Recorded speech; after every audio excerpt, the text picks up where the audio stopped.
CET qualify को लेकर एक बार सुनिए एचएसएससी चेयरमैन साहब ने क्या कहा और फिर आपके क्या विचार हैं, हमारे क्या विचार हैं वो रखने वाले हैं। सुनिए। सच बात तो ये है कि अगर सरकार ने कोई भी इसमें अमेंडमेंट करना था, कोई कोरिजेंडम निकालना था, तो वो एग्जाम से पहले कर सकती थी। अब अगर सरकार कोई भी किसी तरह का इसमें अमेंडमेंट करती है, ये यू टर्न लेती है, तो ये एक तरह से फिर से कोर्ट में फंस जाएगी, क्योंकि अभी तो 4 गुना 5 गुना की बात हो रही है। बच्चे क्वालिफाइंग की बात कर रहे हैं कि क्वालिफाइंग हो। जब ये रिजल्ट आ जाएगा तो 10-20 हजार लोगों की, जो टॉपर लोग हैं, उनकी पॉकेट बन जाएगी और उनको ये लगेगा कि हमारी सर्विस बिल्कुल श्योर है, जिस पोस्ट पे हम जाना चाहें वहां पर हम लग सकते हैं।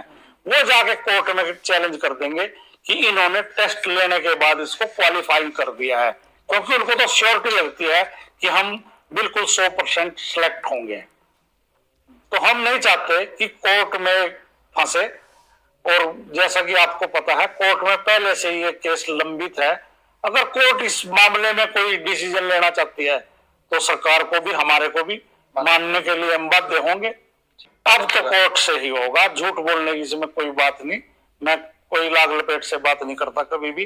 अब सरकार इसमें कोई अमेंडमेंट अपने तौर पे बिल्कुल भी नहीं कर सकती, क्योंकि एग्जाम हो चुका है। तो आपने सुना, चेयरमैन साहब ने कहा सच बात तो यह है कि इसमें मैं भी कुछ नहीं कर सकता और इसमें सरकार भी कुछ नहीं कर सकती। तो फिर कुछ दिन पहले चेयरमैन साहब ये क्यों कह रहे थे? आपने देखा होगा कुछ ही दिन पहले सीईटी के पेपर के बाद चेयरमैन साहब का अलग अलग लोगों ने इंटरव्यू लिया था।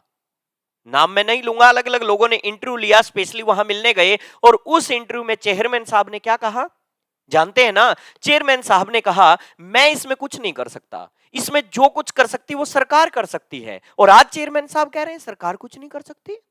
बीच के इन दिनों में ऐसा क्या बदल गया? सुना था ना आप लोगों ने कि उसमें कहा गया था कि सरकार ही कर सकती है, और अब चेयरमैन साहब कह रहे हैं सच बात यह है सरकार भी कुछ नहीं कर सकती, अब कोर्ट कर सकती जो कर सकती है। याद कीजिए प्यारे विद्यार्थियों, जब धरने प्रदर्शन हो रहे थे, हिसार में भी आंदोलन हुआ था, सबसे पहले मैंने वीडियो डाली थी, अब भी चैनल पर वीडियो पड़ी है, उस वीडियो को देख लीजिए।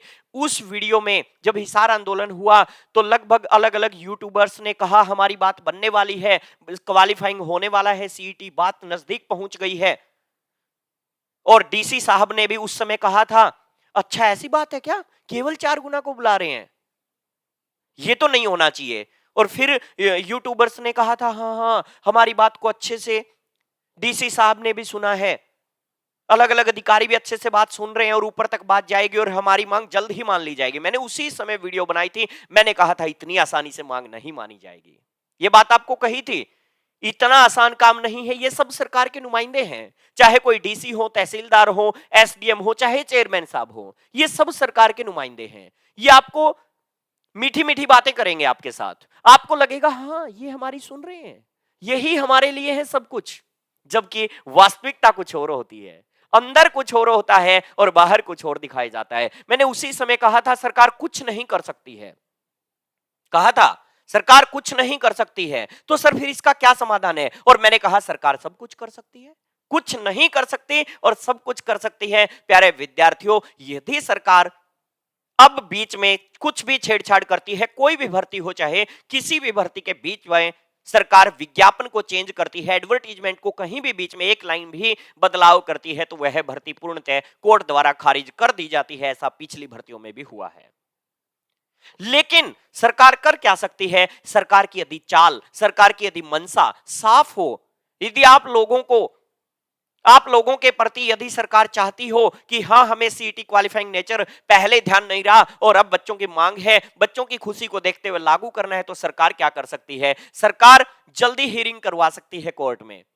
उसके साथ साथ सरकार क्या कर सकती है? एक साइड से आपका वकील जा रहा है, क्योंकि सीईटी के ऊपर केस तो पहले से डला हुआ है ना, एक साइड से आपका वकील जा रहा है, दूसरी साइड से जो सरकार का सरकारी वकील जाता है, जो अधिवक्ता जाता है, वो कभी भी सरकार के ऊपर डिपेंड करता है। सरकार कहे हमें ये केस हारना है, तो वो क्या करेगा? वो भी आपके पक्ष में दलील देगा, दूसरा आप वाला आप वाला वकील भी आपके पक्ष में दलील दे रहा है, दोनों वकील यदि एक ही में दलील दे रहे हैं तो जज साहब मना नहीं करेंगे उस बात को। लेकिन जब सरकार की मंशा ही ये होती है कि नहीं, हमें क्वालिफाइंग करना ही नहीं है, बस मीठी मीठी बातें करनी है लोगों के साथ, तो फिर जो सरकारी वकील होता है वो आप वाले वकील के अगेंस्ट बोलेगा, आपके वकील की हर बात को काटेगा और फिर चीजें जज के ऊपर डिपेंड हो जाती हैं। अन्यथा यदि दोनों वकील, सरकार, जब मैंने कहा जब चाहेगी, यदि सरकार चाहे तो सब कुछ हो सकता है। सरकार अपनी तरफ से नहीं कर सकती, लेकिन सरकार ही कोर्ट के थ्रू इनडायरेक्ट इन्वॉल्व होकर के इस मामले में और आपकी